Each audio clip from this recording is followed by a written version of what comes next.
বিসমিল্লাহির রহমানির রহিম। আপনাদের সাথে আছি আমি মোহাম্মদ এমদাদুল হক মিলন।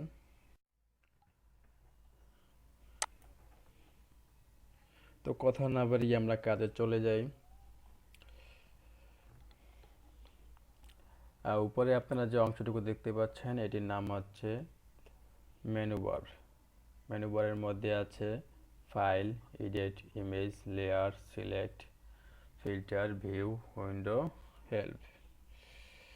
সাধারণত এর মধ্যে আবার ফাইলের মধ্যে বিভিন্ন ক্যাটাগরি আছে, আবার এডিটের মধ্যে বিভিন্ন ক্যাটাগরি আছে, ইমেজের মধ্যে বিভিন্ন ক্যাটাগরি আছে, লেয়ারের মধ্যে বিভিন্ন ক্যাটাগরি আছে এবং প্রতিটা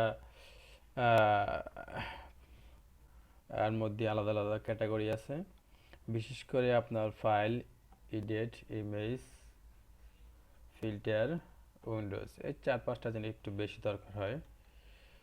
এবং নিচে যে অংশটুকু দেখতে পাচ্ছেন এটি হলো টুলবার। এর মধ্যে বিভিন্ন টুল আছে, move tool, selection tool, magic tool, pen tool, T tool, বিভিন্ন টুল। এগুলো নিয়ে আমরা পর্ব বাই পর্ব আলোচনা করব। তার আগে সর্বপ্রথম আমরা কাজের মাধ্যমে আস্তে আস্তে সব শিখব। সর্বপ্রথম আমরা ফাইলে যাব।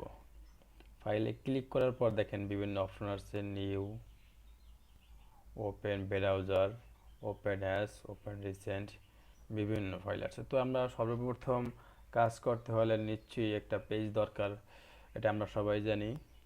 তো আমরা একটা নিউ নিউ এটা সিলেক্ট করব। সিলেক্ট করার পর একটা পেজ নেব। আপনার এখানে বিভিন্ন রকমের পেজ আছে, দেখেন লেটার, লিগ্যাল, এ4। সাধারণত লিগ্যাল আর এ4টা প্রিন্টের জন্য, মানে সাধারণ প্রিন্টের জন্য বেশি ব্যবহার করা হয় এবং এখানে যেগুলো আছে এগুলো পার্সোনাল বা অন্য প্রিন্টের জন্য বেশি ব্যবহার করা হয়। তো আমরা এ4 সাইজের একটা পেপার নিব।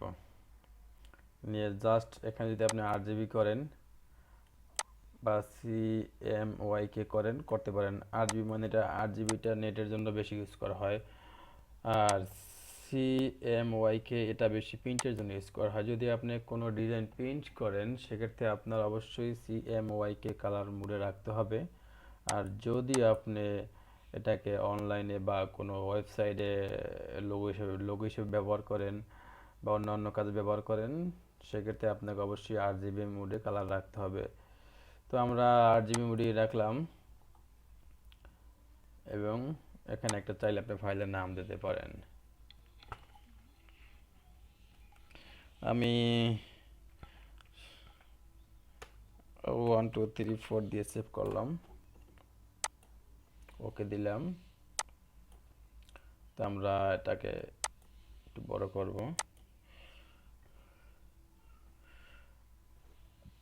বড় করার পর দেখেন একটা জিনিস, আমি যদি মুভ টুলে যাই দেখেন এখানে কিন্তু আলাদাভাবে ক্যাটাগরি আসে। সিলেকশন টুলে গেলে এখানে সিলেকশন টুলে আলাদাভাবে মেনু বারে অনেক ক্যাটাগরি আসে। ম্যাজিক টুলে গেলে, ম্যাজিক টুলে আসলে আপনার এখানে আলাদা অনেক ক্যাটাগরি আসে। তো কপ টুলে যাওয়ার পর এখানে আলাদা অনেক ক্যাটাগরি আসে। তো বিভিন্নভাবে এখানে দেখেন আপনার ম্যাজিক টুল বা টি টুল, মানে বিভিন্ন টুলের একটা ক্যাটাগরি আছে। তো এটা কাজের মাধ্যমে আস্তে আস্তে আপনারা জানতে পারবেন।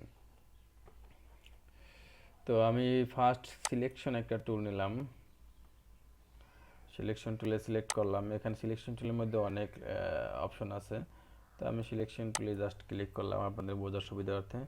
তো ফার্স্ট আপনার যে কাজটা করতে হবে, এখানে লেয়ার আছে দেখেন, এই যে লেয়ার, এই উইন্ডোজের মধ্যে যদি যান, যদি এখানে ক্লিক করেন, সরি লেয়ার লেয়ার, এই যে লেয়ার দেখেন এখানে লেয়ার অপশন নাই। অনেকের এরকম না থাকতে পারে, যদি না থাকে সেক্ষেত্রে আপনারা উইন্ডোজে যাবেন, যাওয়ার পর এখানে লেয়ার বা ফাংশন এফ চাপবেন, ক্লিক করবেন, তাহলে আসবে। তো এটা ফার্স্ট আপনার যদি এটাকে আনলক করবেন, ব্যাকগ্রাউন্ডটা লক করা আছে দেখেন, এই যে ব্যাকগ্রাউন্ডটা লক করা আছে, এটা আনলক করবেন। ডাবল ক্লিক করার পর এখানে ওকে করবেন, দেখেন লেয়ারটা আনলক হয়ে গেছে। তো আমি সিলেকশন টুলে ক্লিক করলাম,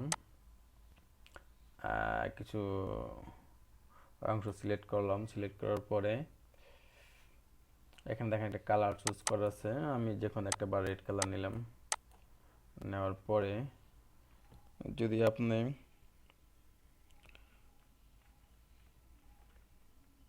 অল্টার ডিলিট চাপেন সেক্ষেত্রে রেড কালারটা আসবে। আর আমি নিচের লেয়ারে একটা কালার রাখি। আর যদি কন্ট্রোল ডিলিট চাপেন সেক্ষেত্রে নিচে কালারটা আসবে। তো এটা আপনার সিলেকশন টুলের বেশিরভাগ কাজ। সেক্ষেত্রে কোনো কাজ না করলে আপনি ভালোভাবে বুঝতে পারবেন না যে আসলে কোন টুলের কাজটা কীরকমের। আমি জাস্ট পরিচয় করে দিলাম আর কি, পরিচয় করানোর জন্য আর কি, আপনার জানার সুবিধার জন্য এগুলো আলোচনা করে আর কি। তো আমি আজকের পর্বে শুধুমাত্র একটা একটা কাজ করে দেখাবো যে কীভাবে বাংলাদেশের পতাকা আঁকা যায় সেটা। দেখেন আমি এই লেয়ারটার উপরে এই মানে কালারটা নেওয়ার ক্ষেত্রে আপনার দেখেন এটা সম্পূর্ণটা একসাথে মানে মুভ করে। আপনি যদি এই কালারটা নেওয়ার আগে যদি এখানে আরেকটা লেয়ার নিতেন, দেখেন ক্রিয়েট এ নিউ লেয়ার, এখানে ক্লিক করেন। যদি আবার এখানে আপনি, আমি সবুজ কালারটা সিলেক্ট করে দিলাম, তারপর যদি আমি অল্টার ডিলিট চাপি, দেখেন আমার এই কালারটা সিলেক্ট হয়ে গেছে। এখন আমার এই যে দেখেন সিলেকশনটা কিন্তু রয়ে গেছে। এটাকে মুভ করার জন্য আপনাকে কন্ট্রোল ডিলিট চাপতে হবে, সরি কন্ট্রোল ডি চাপতে হবে, সেক্ষেত্রে এটা থাকবে না। এরপরে আমি আর একটা নতুন লেয়ার নিলাম, নেওয়ার পরে আমি সিলেকশন টুলে আবার সিলেক্ট করলাম, সিলেক্ট করার পর নিচে আপনি দেখতে পাচ্ছেন এই গোলবৃত্ত টুলটা নিলাম। নেওয়ার পরে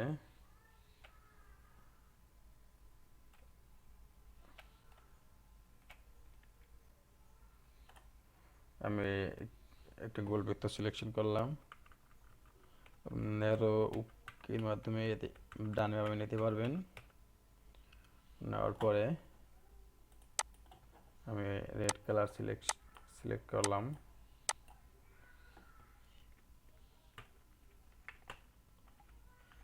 দেখেন সুন্দর একটি পতাকা।